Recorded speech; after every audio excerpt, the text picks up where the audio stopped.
Thank you, Jesus.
your name, we give all the praise.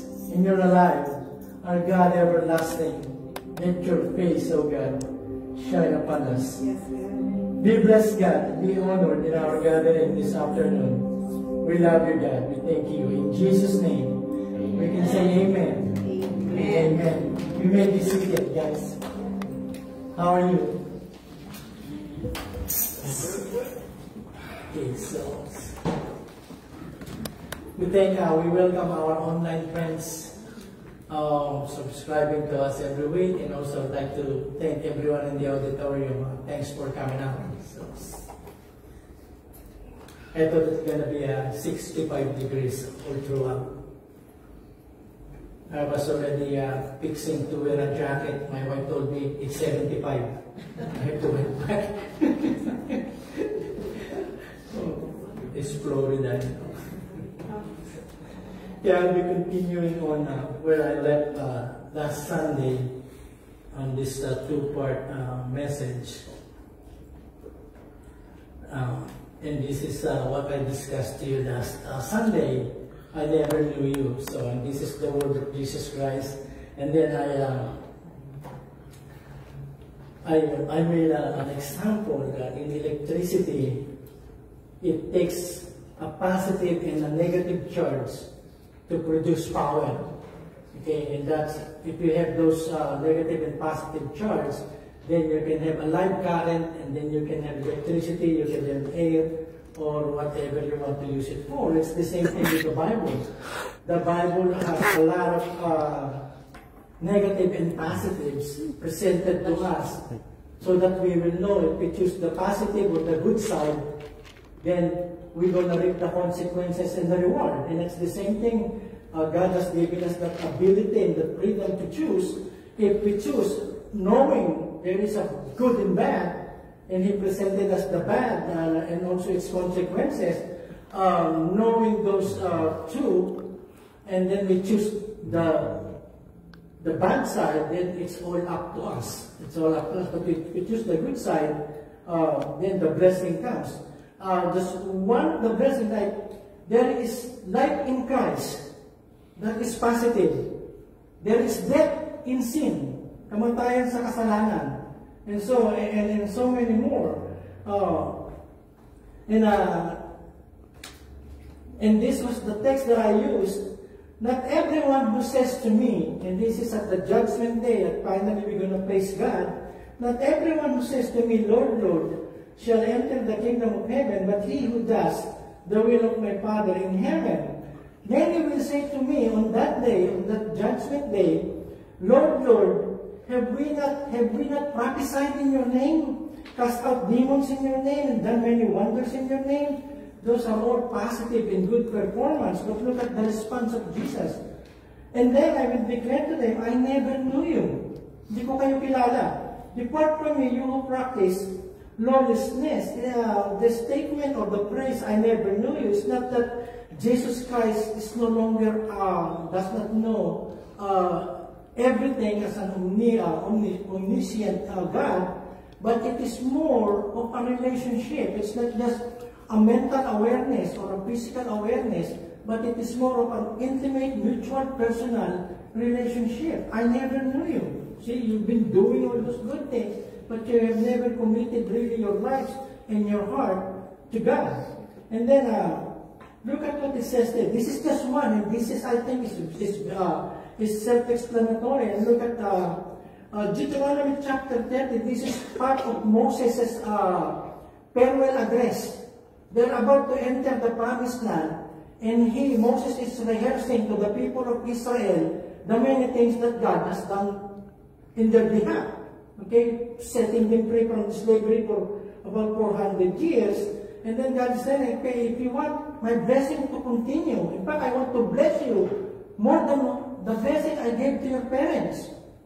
But then He laid down on how it will happen, and it's through obedience. And then He says this, today, I'm giving you a choice of two ways. Binibigyan ko kayo ng dalawang pagpipilian, and I ask heaven and earth to be witnesses of your choice.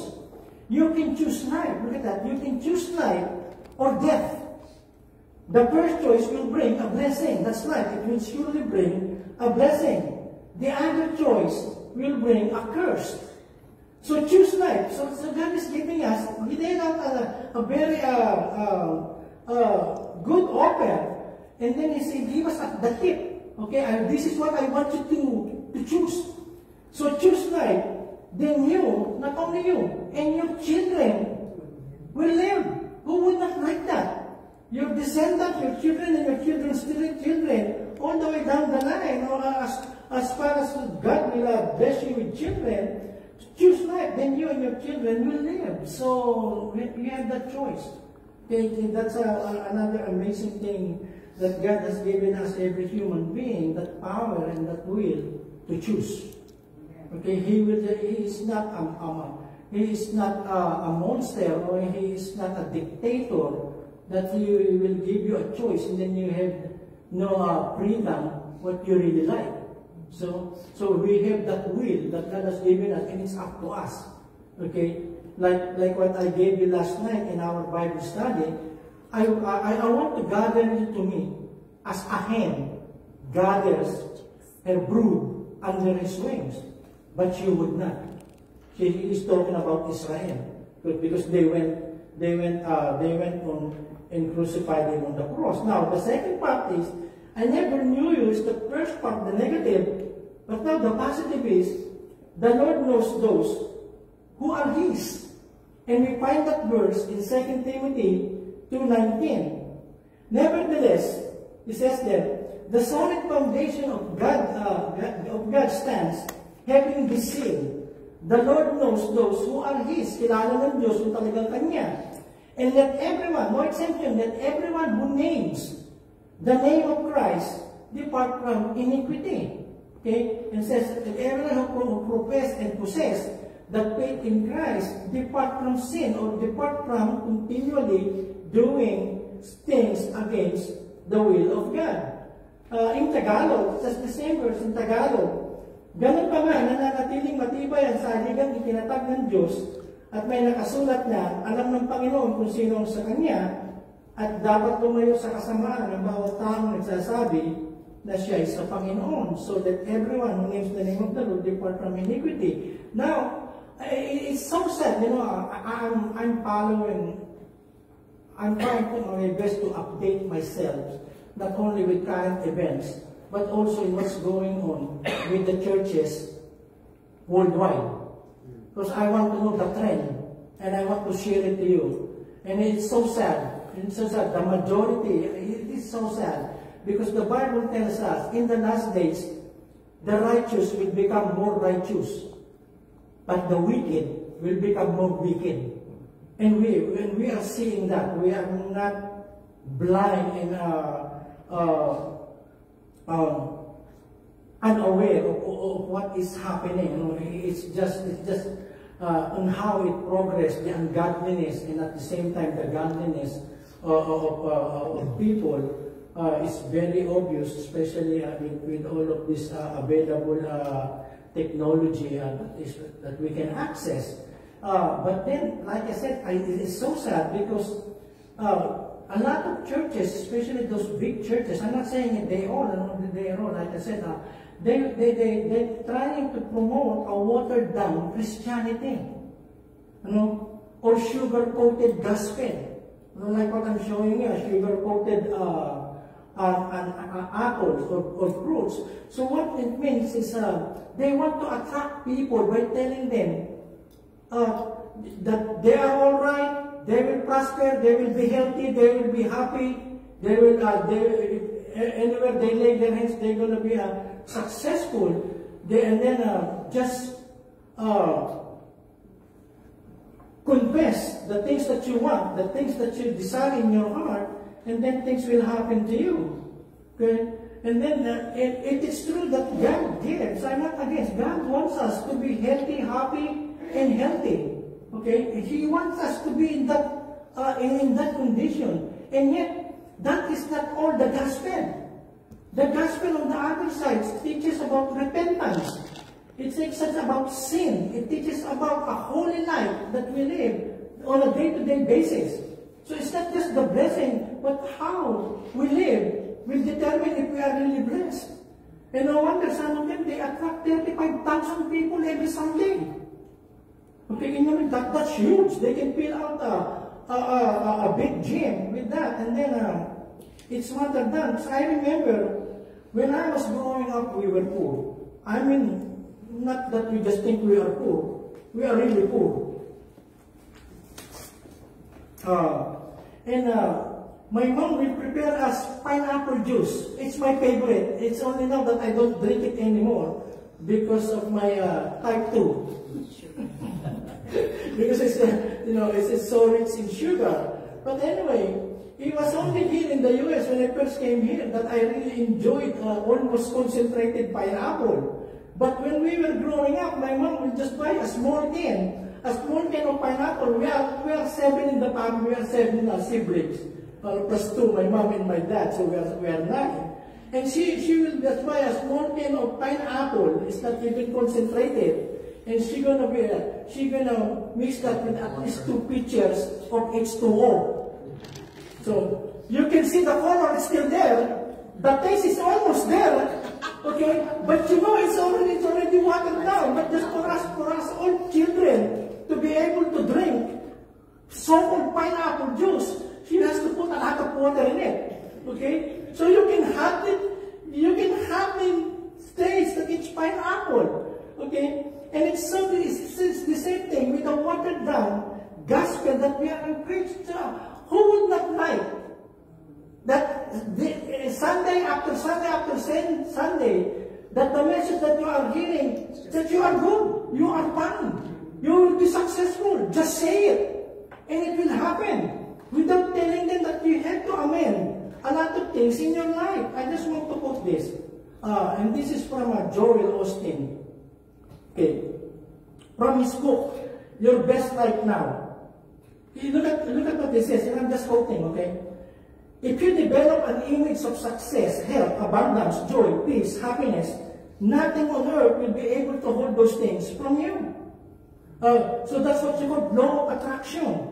And then another thing from the book, get your thinking positive, and He will bring your desires to pass. He regards you as a strong, courageous, successful person. You're on your way to a new level of glory. Without even mentioning, you have to live right according to the book. Okay? And if not, you can have those things that He mentioned. But like I said, at the end of the day, God will say, I never knew you. Why? Because you've never lived the life that God is pleased. Okay, it is pleased. So in what we read, in 2 Timothy 2:19, nevertheless, the solid foundation of God stands. He mentioned that having this seal. Paul is talking about what happened in the Old Testament. Okay, that is the solid foundation, the truth, the word of God that they knew was written and was taught to them by many of their prophets and many of their prophets, especially Moses.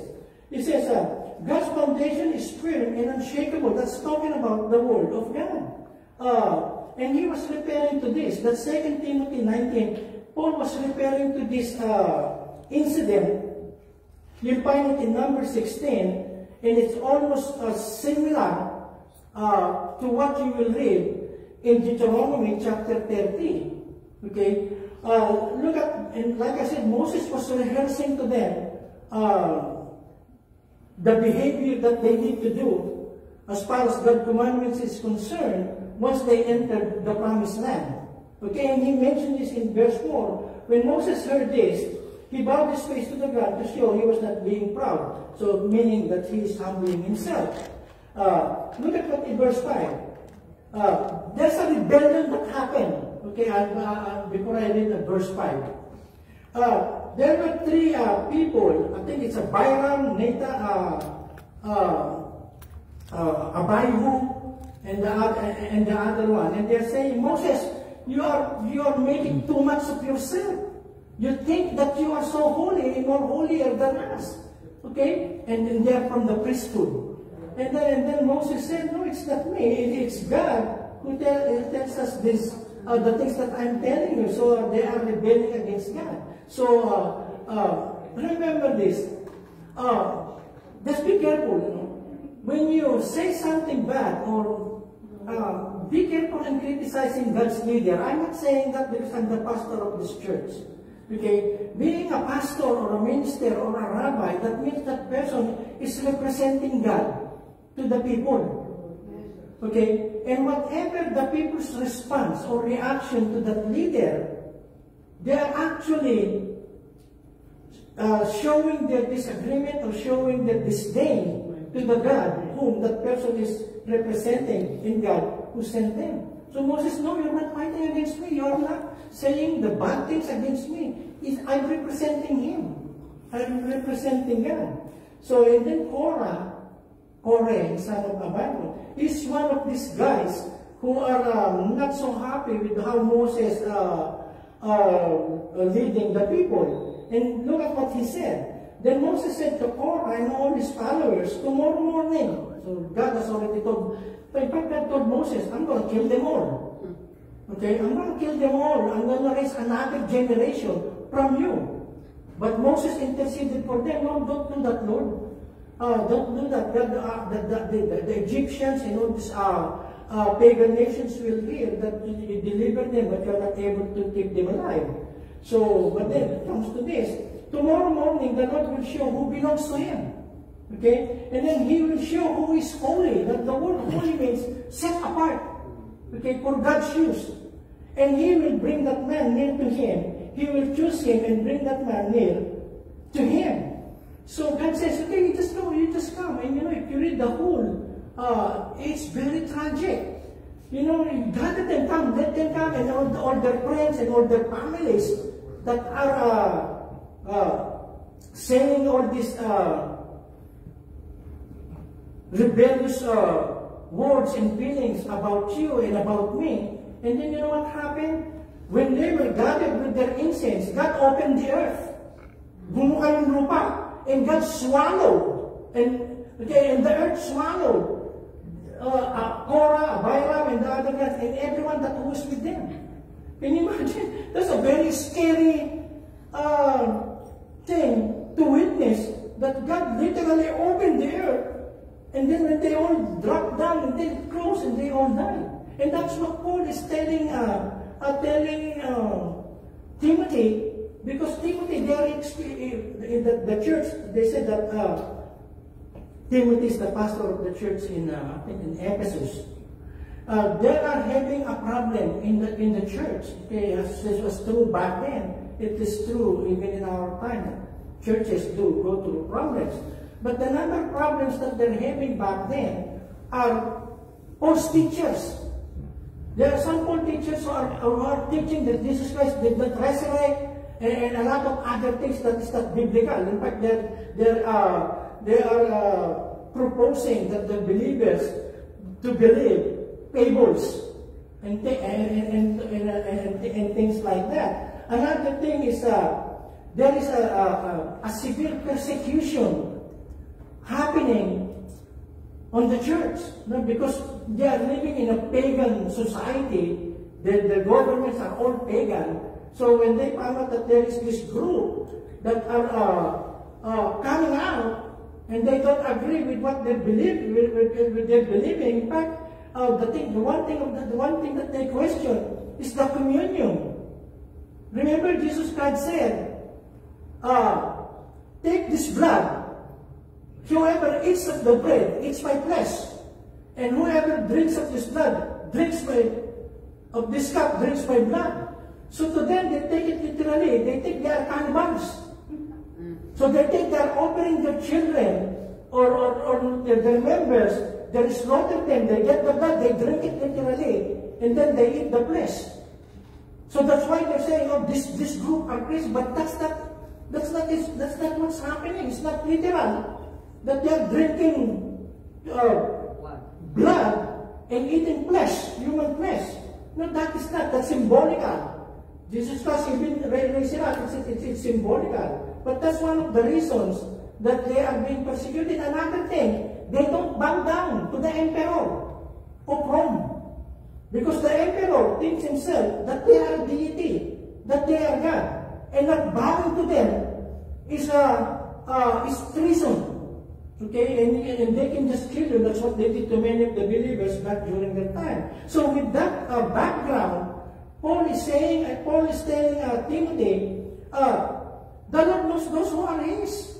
You can remain faithful in spite of what is happening around you. There's severe persecution. They're killing most of you. They're feeding you to the lions alive. They're making fun of you. In fact, Nero, every time he has a garden party, he will pick up Christians and put them in a stick, dip them in tar, and burn them alive. So he makes them as a living, what do you call that? Torches. And so many things. So Paul is saying, be careful with these false prophets, hang to what is true. That's why he says, the solid foundation of Allah stands, having this seal. This is what is written. The Lord knows those who are His, and that everyone who name the name of the Lord depart from iniquity. And then this verse says, the Lord will choose. He knows those who belong to His. Okay, and there is that distinction. And so the first one is, the firm foundation of God stands. That's the Word of God. That's where we base our belief, our doctrine, the way we live, the way we respond to life. And the second one is, the Lord knows those who are His. I would like to read this. This is interesting. And this is Judas, the Last Supper. Okay? The Last Supper of Jesus with His disciples in the upper room. Okay? And this is where Judas betrayed the Lord. And this is the conversation. When evening had come, Jesus sat down with the 12. So it's a private meeting with the apostles. Now as they were eating, He said, assuredly I say to you, totoo na sinasabi ko sa inyo, one of you will betray me. One of you will betray me. And look at the response of in verse 22. And they, all the 11, okay, back then there's still 12, the 11. And they were exceedingly sorrowful, nalulungkot sila, because one of them will betray them. And each of them began to say to Him, to Lord, Lord, is it I? Ako ba? Is it I? Am I the one who will betray you? Probably Peter was asking that question. John is asking that same question. Philip was asking him, is it I? Maybe Matthew probably stood up and said, Lord, is it I? Look at verse 23. Jesus answered and said, he who dipped his hand with me in the dish will betray me. So that's how they eat that Last Supper, that kosher that they eat. They have bread and they dip it in some kind of olive oil and things like that. So he who dips his hand with me in the dish will betray me. Verse 24, the Son of Man, that's Himself, that's Jesus, indeed goes just as it is written of Him. But woe to that man by whom the Son of Man is betrayed. It would have been good for that man if he had not been born. So, what you notice is, all throughout the 3 years that they were with Jesus Christ, not even one of the 11 disciples has an inkling or can feel and can discern or can sense that actually this Judas Iscariot will betray the Lord. Because Judas can know what? He knows how to play around. He knows how to put on the mask, thinking that, see, nobody will notice that I'm not really a believer. They don't really know. In fact, if you read the story of Judas in the Gospel, Jesus Christ already knows that he is a thief, magnanakaw, he is a robber. And then Jesus Christ, in one of His goodness and kindness, He already knew that Judas is a thief, magnanakaw. And yet He assigned him to be the treasurer of the group. Have you read that? He has the bag. And the Bible tells us that from time to time, he is stealing from the bag, their fund. Because they need money to buy bread when they travel in that area around Sea of Galilee. But nobody noticed. Okay? It's the same thing with the church. You can play around. People can play around and pretend that they're believers. But God knows exactly who they are. Amen. And sometimes us, even pastor, sometimes you never know. I can never tell because I don't see the heart. I can only see some of the actions and sometimes when people react, I can tell that they're not in a good mood or they have that kind of character or personality, but I can never really discern the heart of any human being to see if this person is really born again, if this person is really saved, if this person is really a follower of God, a lover of God, and a servant of God. But God knows. Can you imagine the disciples? They said, is it I? They have no, like I said, they have no awareness that it is Judas who will betray him. That's why at the last moment, even when Jesus was already dead, and Jesus Christ has to say, whatever you must do it quickly. They don't even know. They think Jesus just giving him time to buy more bread because of their celebration of the Passover. But they didn't know when Judas left the room, he's going straight to the priest. And will get the 30 pieces of silver and betray the Lord. So it's the same thing with Christianity. Okay? God knows those who are rich. You cannot pay. Probably you can pay it in the eyes of men, but not in the eyes of God.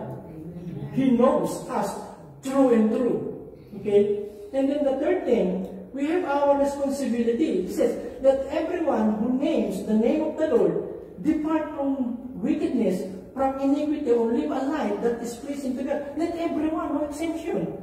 Okay? So our responsibility is to abstain from wickedness. Just put it in Tagalog because of that word abstain. It's not a very common English to many of us Filipinos.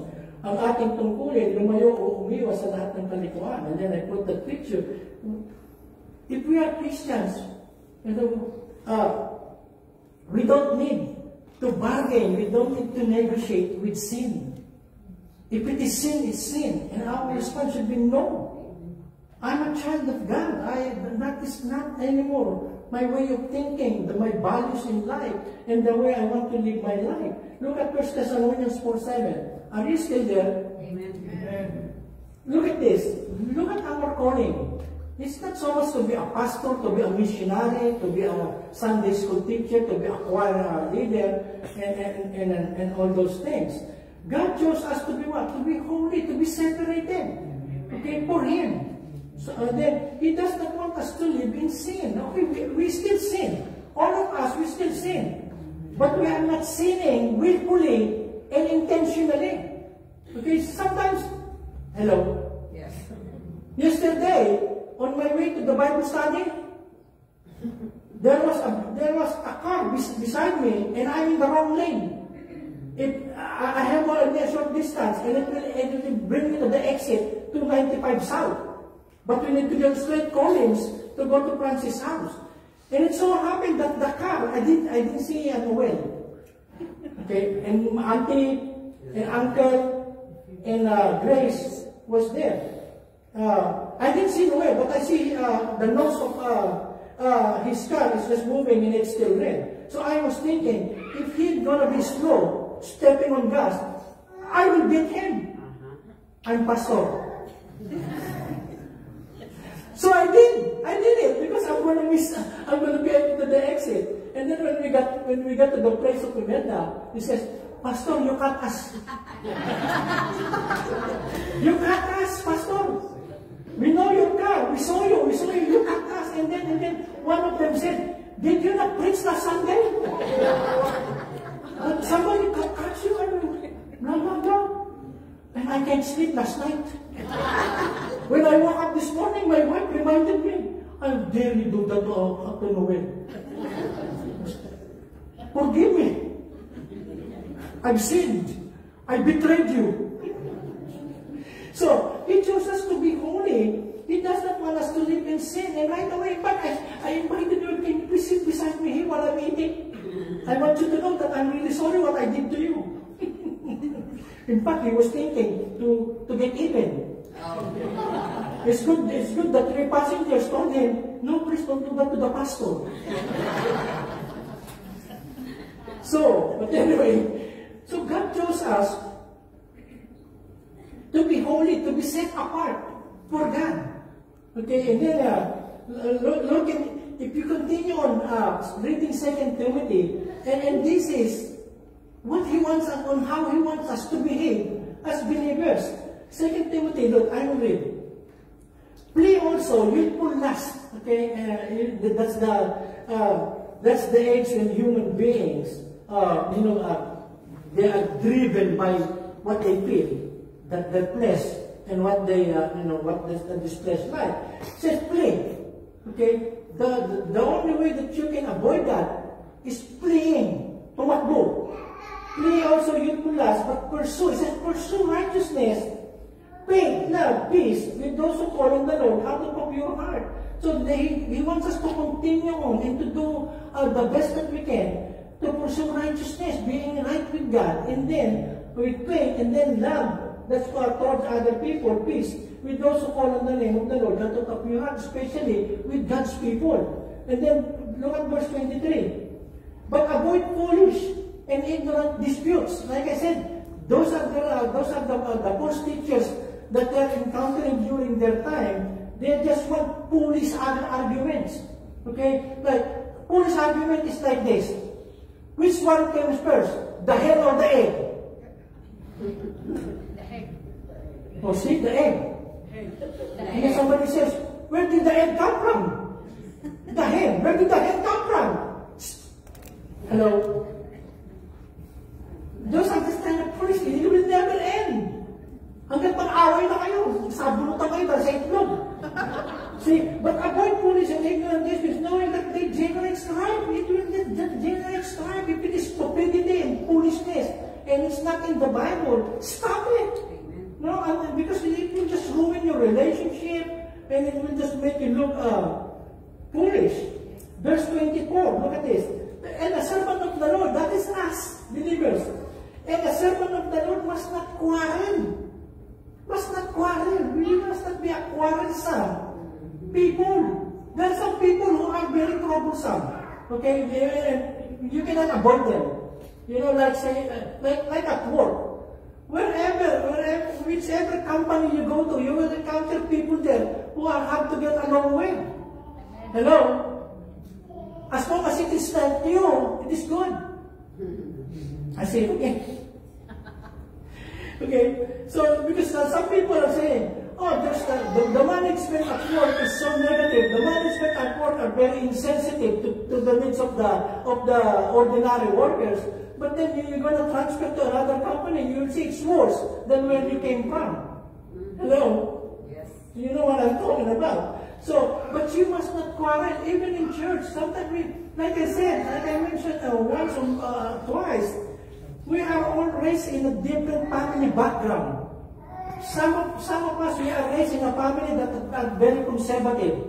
Some of us are raised in a family where the mom and the dad have OCD. You know what OCD is? What is it? Makulit. Overly compulsive, and that's a disorder. It's a disorder. We have a medical people here. What is a disorder? It's a disease. OCD. But we must not quarrel. And some of us, we are brought up and we are raised in a family that everybody is loud. Everybody is talking in the family when one is talking.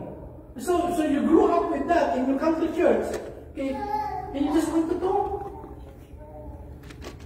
And all those other differences, but the Bible tells us love overcomes all of those differences. You will, like I said, you will find out even in preference of eating. Okay, we have preferences. Why did you eat that? I like it. You don't like it? Then go to the other table where people are eating. Look at what Paul said. Paul said, if the person I'm eating with on the same table only is a vegan, okay, he or she only eats vegetable, and he or she is offended when somebody in front on the same table is eating meat, then Paul said, for the sake of our friendship, I will eat salad without any meat on it. Just for the sake of our fellowship. When I get home, I will eat all the meat I like. Okay? Pork, chicken, and barbecue. All of those. I'm just saying this, I'm not pointing my finger to anyone. I'm just saying this, okay? Because it happened, or it may happen, or some people were just thinking it happens again, then I'm going to go to the church again. Okay, like I said, some people, they eat big. They eat big. That's why when you see their plate, it looks like the serving plate. But some people, they eat very small. They have the big plate, but they choose to get the small saucer. Because that's how they are. It works for them and it works for the other person. But it doesn't mean that difference you will use to set up friction, quarreling, and differences. Are you there? Yes. He said, do not quarrel. The servant of God, the child of God, must not quarrel. You will be quarreled. You will be gossip upon by other people, but let not be you. Turn the other cheek.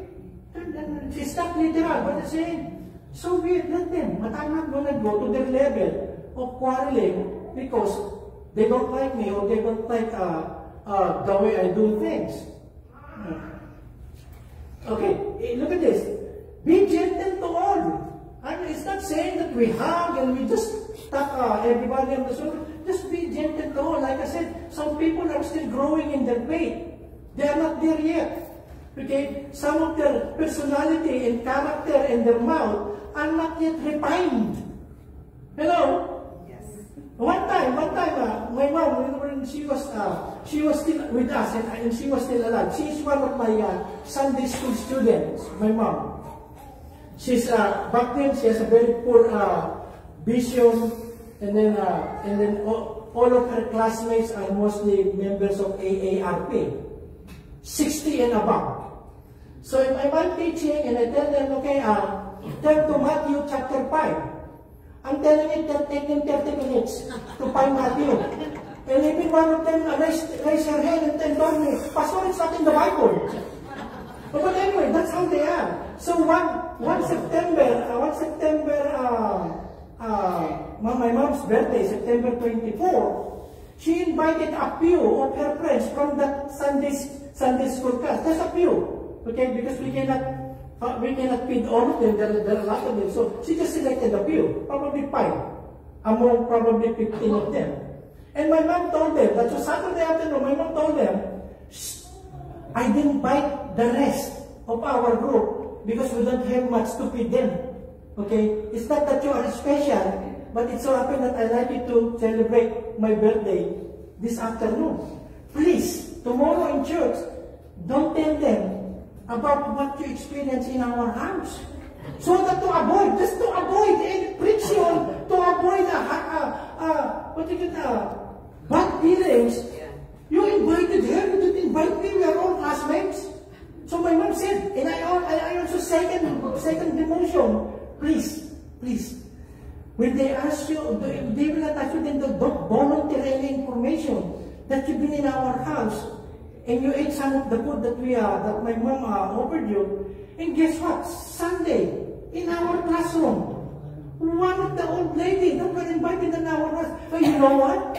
The dessert is so good at Mama's house. I was in front and I want to kill people. And you know, I did the reaction. They look at me with that kind of look. So can you imagine? I said, keep quiet. And so it happens. It so happens. What will I do? How can I explain to them? Do I need to explain? I'm just praying. Please, Lord. Put the God. And the mouth. So it says, we must be gentle and able to this because we are all growing, we are all learning. And then let's just be gentle to one another. If somebody said something that it hurt your feeling, just say that he or she does not really mean to offend you or to hurt you. She or he is still growing in her faith. Okay? And instead of saying, your mouth is so dirty, blah, blah, blah, blah, blah, blah, and where will it end? We're going to be fighting each other. And then in verse 25, in humility, correcting those who are in opposition in humility. Not to make them look down upon, but just correct them so that they will be better people, better brother and sister in the Lord. And a lot of those, God perhaps will grant them repentance so that they may know the truth. 26.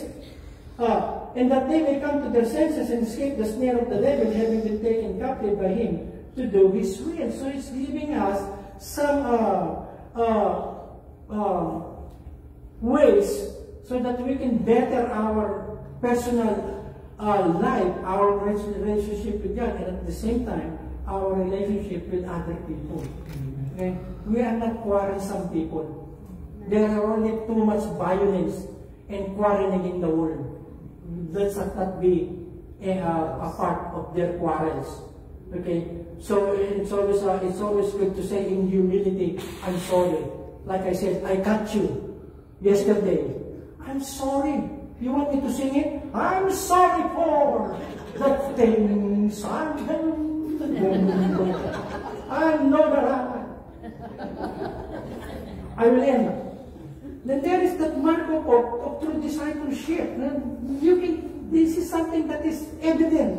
Look at what it says in Samuel 15:22. If you are a born-again Christian, if God is really your God, look at what Samuel said. But Samuel answered, which pleases the Lord more? Ano yung nakakapagbigay ng kagalakan sa Kanya? Which pleases the Lord more? Burnt offerings and sacrifices, or obeying His commands?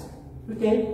It is better to obey the Lord than to offer sacrifices to Him. It is better to listen to Him than to offer the fat from rams. So what He is saying, you can do all the external in religion, but if you're not obedient and you're not listening to God, it does not mean anything to Him. For Him, it's better to obey, okay, than to sacrifice. It is better to listen to Him than to just, listen on one ear and then go out of the other. And look at what it says in John 5:3.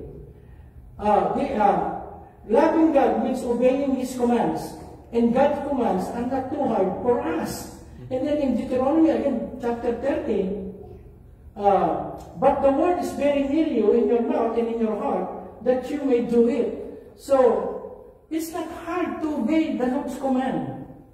That's why if you know and you're aware how God has been good to you, it's not so hard really to obey Him. Okay, and Deuteronomy says, after laying down the goodness of the Lord to them, He said, but the word is very near you, in your heart and in your heart, that you may do it. So, God's command is not mystical. It's not something that you cannot access to. So that only those people who have theology after their name, or studied about theology and things like that. No. What Moses is saying, the word is near you. You already heard it, you read it, and then internalize it. So not only here in the ear, internalize it. Make it in your heart. Okay? And then in your mouth, let it be your confession. I'm not going to do that because this is what God told me to do or to say. So confess it with your mouth, and then there's the action that you may do it. So it's not just a mental assent. Everything that you've learned from the book, apply it in your life. And when you do that, it's not hard really to obey the Lord. The last point, living as God's people. Look at again in 2 Timothy. Actually, I think I got the wrong. That's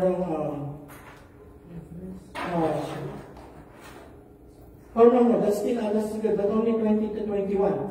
But in a great house, there are not only vessels of gold and silver, but also wood and clay, some for honor and some for dishonor. The Lord wants to use us for special purposes. He wants to use us for a special purpose. So make yourself clean from all evil, then you will be holy, and the Master, that's God, can use you. You will be ready for any good work.